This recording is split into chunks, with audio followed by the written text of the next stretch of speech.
When we think about China's relations with the Middle East, we usually picture big Chinese companies arriving in the desert. Huawei putting up antennas, Sinopec building pipelines, Costco taking over ports.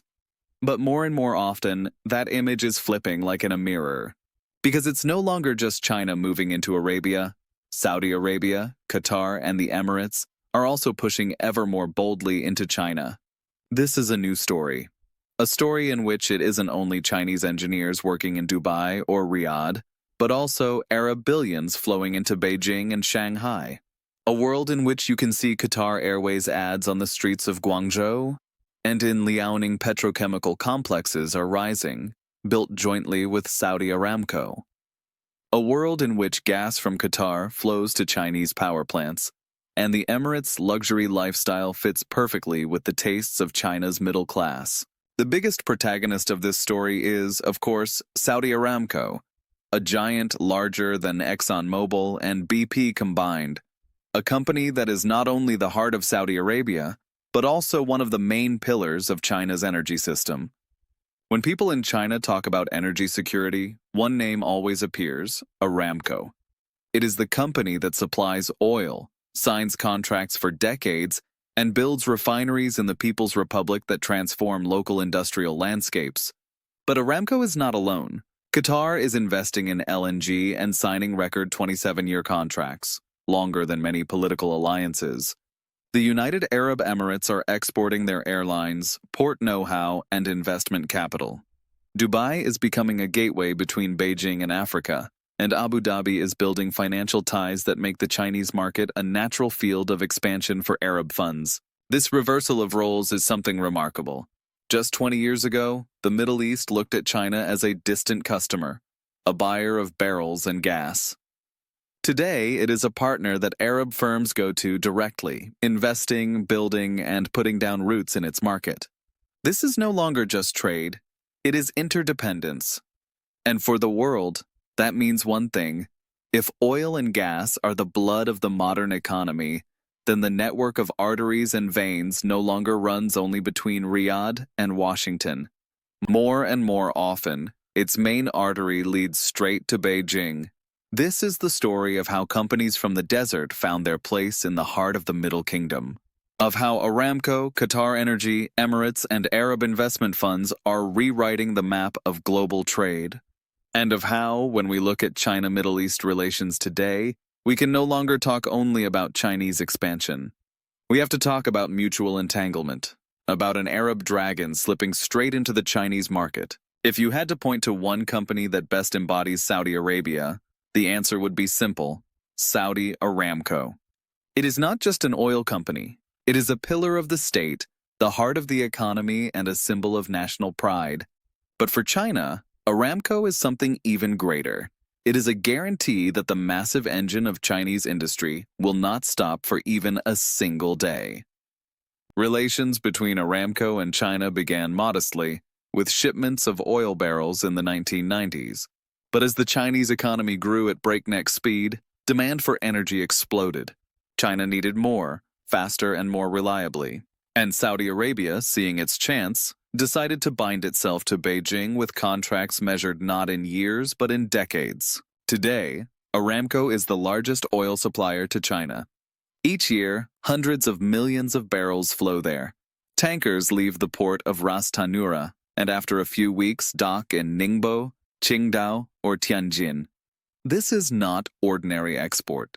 It is the bloodstream that connects the deserts of Arabia with factories in Guangzhou, Shanghai, and Shenzhen. But Aramco did not stop at selling barrels. It understood that if it wanted to be present in China for good, it had to go deeper, into industry and infrastructure. That's why it invests in refineries and petrochemical complexes. One of the most spectacular projects is the joint venture in Liaoning, where one of China's largest petrochemical plants has been built together with local conglomerate Norinco. Aramco not only supplies crude, it also co-creates facilities that turn oil into plastics, fuels, and chemicals. Cooperation with Sinopec, China's energy giant, is another pillar. Aramco and Sinopec sign contracts worth tens of billions of dollars. Together they build plants, develop technologies, and form a joint front in the global petrochemical industry. These are not short-term deals, but a strategic partnership designed to last generations. For China, Aramco is more than a supplier. It is a partner in energy security, one of the few that can guarantee stable deliveries regardless of global crises. U.S. sanctions on Iran, the war in Ukraine, instability in Africa. In this chaos, Aramco is the rock on which Beijing builds its certainty. For Saudi Arabia, meanwhile, China is the ideal customer. A growing economy, massive energy needs, and no moralizing political conditions. While Europe and the U.S. increasingly talk about moving away from oil, China still needs it, and in huge quantities. The Aramco-China relationship is a textbook case of interdependence. Saudi Arabia provides the raw material. China provides the market. Saudi invests in Chinese refineries. China invests in Saudi downstream projects. And although politically Riyadh balances between Washington and Beijing, the numbers are clear. For Aramco's future, the key market is no longer the United States, it is China. No wonder people say that in the 21st century, a barrel of oil has become the new strand of silk. Because when a tanker with the Aramco logo docks in a Chinese port, it is not just a routine commercial transaction. It is a piece of a global puzzle in which the Middle East and the Middle Kingdom intertwine their fates long before politicians announce new alliances. Saudi Aramco in China is not just a company exporting raw materials. It is the king of oil that has found its second kingdom, in the heart of the People's Republic. If Saudi Aramco is the king of oil, then Qatar Energy is the czar of gas. A tiny peninsula wedged between Saudi Arabia and the Persian Gulf has managed to build a giant empire thanks to a single resource: liquefied natural gas, LNG. And today, its biggest and most important customer is China. Qatar Energy and the Middle Kingdom are connected by more than simple trade. It is a strategic arrangement in which both sides get exactly what they need most. Beijing, stable energy supplies to power factories and heat millions of homes in northern provinces. Qatar, a huge reliable market that signs contracts not for 5 or 10, but for up to 27 years. In 2022, one of the biggest gas deals in history was signed. Qatar Energy and Sinopec agreed on LNG deliveries for 27 years, a record lifespan in the energy world. It was a signal that Qatar is not a seasonal partner for China, but a pillar of energy security for generations to come. And that's not all. Qatar doesn't just sell gas, it invests in terminals and infrastructure in China. Cooperation with Sinopec and CNPC, China National Petroleum Corporation, covers not only deliveries, but also joint petrochemical projects and LNG infrastructure development. This means Qatar's gas business in China is rooted not only in contracts, but also in concrete, pipelines, and steel tanks. For Beijing, it is an ideal deal. China is diversifying its gas supplies. It has pipelines from Russia, deals with Australia and the Middle East. But it is Qatar that gives it the longest guarantee of stability. Crucially, LNG can be shipped by tanker, making it less vulnerable to political risks associated with overland pipelines. For Qatar, it's a golden business as well. In a world where Europe proclaims it will move away from gas, and the U.S. wants to export its own LNG, Beijing is becoming the most loyal and important customer. Every tanker from Ras Laffan sailing to Chinese ports is not only another $1 billion for Qatar's budget, it is another brick in the construction of its political independence. In the background lies another aspect: soft power. Thanks to gas, Qatar has not only an economic position in China, but also a political one. It becomes a state whose voice cannot be ignored. When your country supplies a significant share of energy to its factories, your ambassador in Beijing speaks louder. Qatar Energy shows that even a tiny state can play a gigantic role in the global puzzle if it uses its resources wisely. And its contracts with China turn Qatari gas into more than just a commodity, into political currency. And just as Saudi Aramco has tied China to Saudi oil, Qatar Energy has tied it to Qatari gas for decades. As a result, in the 21st century, the heartbeat of the Arabian Peninsula can be heard in China's industrial zones as clearly as in Doha. Not oil, not gas, not steel.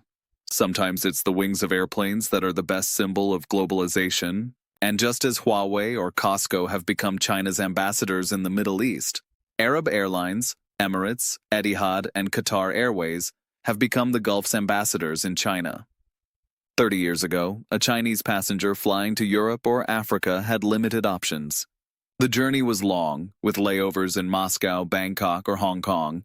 Then Dubai appeared on the scene.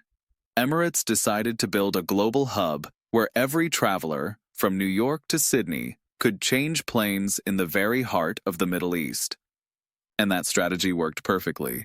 Today, planes of Emirates and Qatar Airways take off daily from Beijing, Guangzhou, Shanghai, or Chengdu.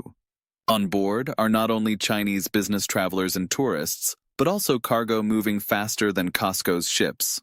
Arab Airlines have created an alternative route between China and the world, an air corridor where Dubai, Doha, and Abu Dhabi act as modern desert caravan leaders. But Arab airlines in China are not just about logistics. They are also about the soft power of luxury. As China's middle class grew, it wanted to experience the world on new terms, more comfortably, faster, with prestige. And this is where Emirates came onto the scene, with private first-class suites, spa lounges on the A380, and crew that turned the journey into an experience rather than mere transport. In the Chinese market, where local carriers for years were synonymous with simplicity and cost-cutting, Arab brands became windows onto a world of luxury. Social media filled with photos from private cabins, clips from onboard showers, and shots of drinks served 10,000 meters above ground.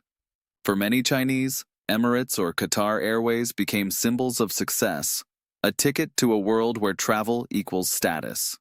Behind this prestige lies harsh business reality. Arab airlines invest billions in relationships with Chinese airports. Dubai signs special agreements with Beijing and Shanghai to handle more flights. Qatar Airways enters joint ventures with Chinese carriers to strengthen its position. Etihad, though smaller, also tries to carve out niches in cargo and premium travel.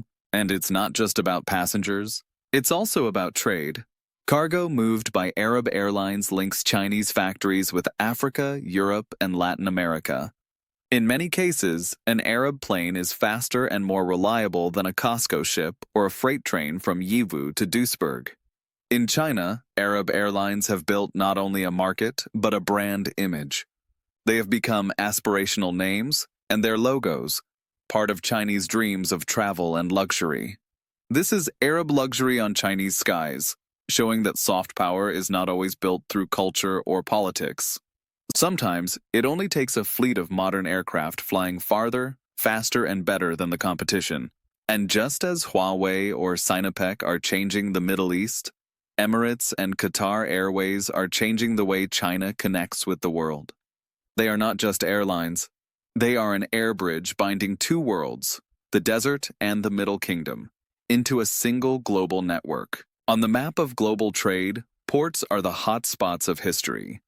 The Suez Canal, Singapore, Rotterdam, that's where the game for control over the flow of goods has always played out. And in the 21st century, one of the most important players in this game is Dubai. More precisely, its logistics giant DP World. For many, DP World is just an obscure name. In reality, it is one of the world's largest port operators, present on 6 continents in over 70 locations. It is the company that turned Dubai into more than just a city of skyscrapers and hotels. It turned it into a global trade hub through which commerce between Asia, Europe, and Africa flows. China noticed this quickly. If Huawei, Sinopec, or Costco were being sent to the Middle East, then in the other direction, DP World went into Asia, straight into the Middle Kingdom. The most symbolic point is Yiwu, the Dubai Silk Road project. Yiwu is a Chinese city famous for a giant wholesale market, dubbed the Factory of the World for small goods. DP World connected it with Dubai via a route that became part of the new Silk Road. Dubai began to serve as the world's transshipment hub, where goods from China were reloaded and sent onward to Africa, Europe, and South America. But DP World did not stop at a single project. In China, the company cooperates with Costco and local operators in managing terminals. Together, they handle containers that sail from Shanghai or Qingdao to Dubai, and then on to the more than 150 ports within DP World's network. For Beijing, DP World is a strategic partner. Thanks to Dubai, Chinese goods can reach African and Middle Eastern markets faster and more efficiently. For Dubai, in turn, China is a massive customer that fills the terminals of Jebel Ali and Dubai South. It is mutual reinforcement. China gains access to the world, Dubai becomes the world's gateway. It's worth remembering that DP World is not just ports. It is also digital logistics. The company invests in AI systems for transport management, in e-commerce and supply chains. Because of this, in China it is seen not just as a port company, but as a modern operator that understands 21st century needs. And this is where an interesting contrast appears. Costco, the Chinese port giant, takes over terminals in the Middle East. DP World, the Dubai giant, enters Asia and works with the Chinese on their own turf. It's like a chess game where both sides place their pieces on both halves of the board. For ordinary Chinese citizens, DP World is a name they probably have never heard. But for their online shops, for their deliveries, and for their trade, it is a firm without which many products would never arrive on time. And for the business world, it's a sign that the Middle East is no longer just a market that receives investment. It's also a player moving into the very heart of the Middle Kingdom. DP World in China shows that Arab companies can play on a global scale. Thanks to this giant, Dubai has not only opened its gates to Chinese goods, but has itself become the gateway to the world for China. Not every expansion has to look like a refinery, a port, or an LNG terminal. Sometimes influence is built more subtly, through food, lifestyle, financial investments, and culture. That is how the Gulf states and the broader Middle East are entering China, creating what we might call Arab soft power. The first and most visible element is halal food. China is home to tens of millions of Muslims, mainly Hui and Uyghurs, for whom halal is everyday life. But for the growing middle class in Shanghai, Beijing, or Guangzhou, halal is increasingly seen as a marker of quality and exoticism. Saudi Arabia and the UAE have started exporting not only meat and food products, but also entire halal certification standards. As a result, in Chinese supermarkets, next to French wines or Australian beef, you can find products with a halal logo from Dubai or Doha. The second pillar is investment funds.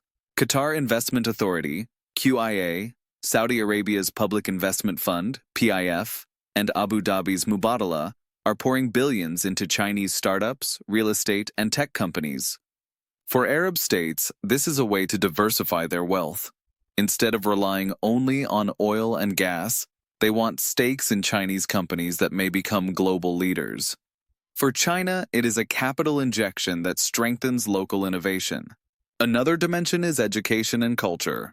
In Chinese cities, Arab cultural centers are being established, film festivals from Dubai or Doha are organized, and universities are partnering with institutions in Riyadh and Abu Dhabi.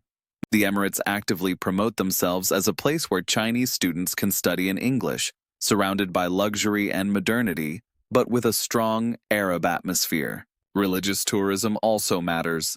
Every year, China increases the number of pilgrims sent for Hajj and Umrah. Saudi Arabia is preparing special programs for them, and the journey from Beijing or Guangzhou to Mecca becomes an experience that combines tradition with modernity.